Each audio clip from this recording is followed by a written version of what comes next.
Hey guys, Ducky here. It's about time. Haven't made a video in quite a while. Doing a video on Nether, the PvP survival game that's come out recently. I got it over Christmas, been playing it quite a lot. There's been a recent update, character resets and everything.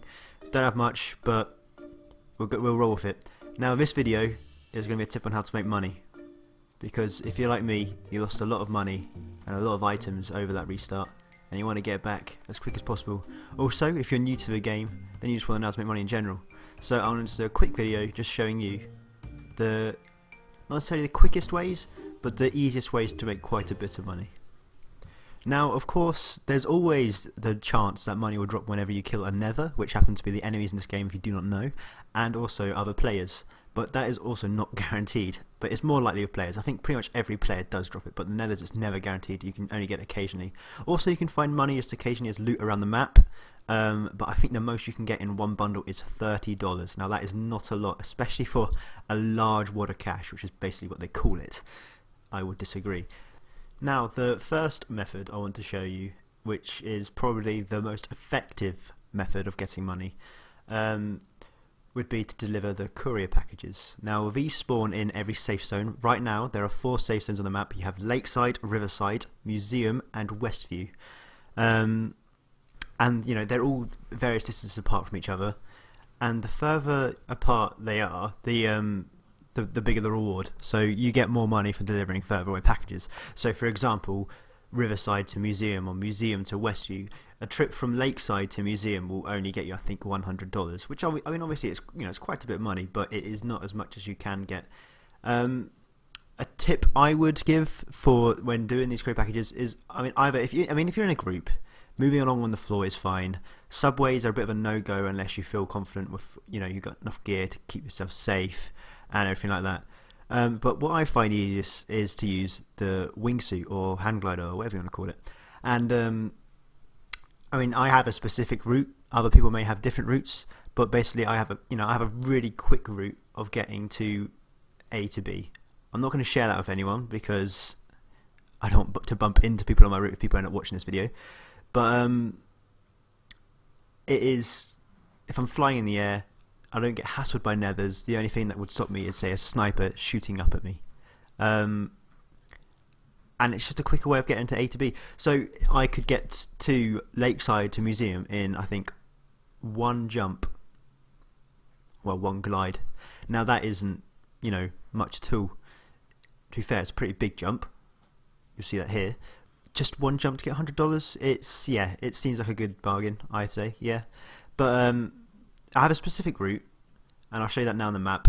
I like to move from, say, Museum to Westview, over to Riverside, and then back to Museum in that sort of motion. Occasionally stopping off at Lakeside on the way. If you don't know the game well enough already, then basically Lakeside can sometimes become an unsafe zone, and that's when you try to avoid it. And also, say if I went to Museum, went to Westview, and there was only a Westview to Museum package there, then I would just go back the way I came. I wouldn't bother going round in my route. But if everything goes how I want it to, then a straight route from one to the other around in a sort of circle or triangle, depending on how you look at it, then I find that I make a lot of money. Now, a useful tip for anyone who does not know this as well is that if you have, say, 2 from one safe zone to another, then if you trade them in at the same time, this would basically only give you the same amount of money as if trading in one. Now, I don't know if they've patched this for the Mystery Sunday, but I'll say it just in case, because I don't want to risk it trying it out. You're more than welcome to, but I'm not wanting to risk it unless I see a patch note saying it. But I basically, if I have 2, I drop one quickly, hand in one, pick up the other one and hand that in again. That way I get the right amount of money that I deserve. Otherwise, I mean, I used to just hand in 2 at the same time thinking I was getting the right amount of money. I was only getting money for 1. So it's worth knowing that handing them in separately will most likely get you more money. Now, the next way of getting money is, I mean, it's pretty self-explanatory. But depending on how much gear you can collect, how much loot you can gather, the more money you can make. Now, you only get small amounts for selling these bits of loot. Like, for example, guns, medical supplies, maybe food. But I mean, who wants to sell that sort of stuff? That's the sort of stuff you want to keep. But there's also stuff around the map, such as, you know, you got cigarettes. I think I pick a pack of cigarettes up here. You got bubblegum, bleach, all sorts of things. Just random ass things. Sewing kits, travel bags.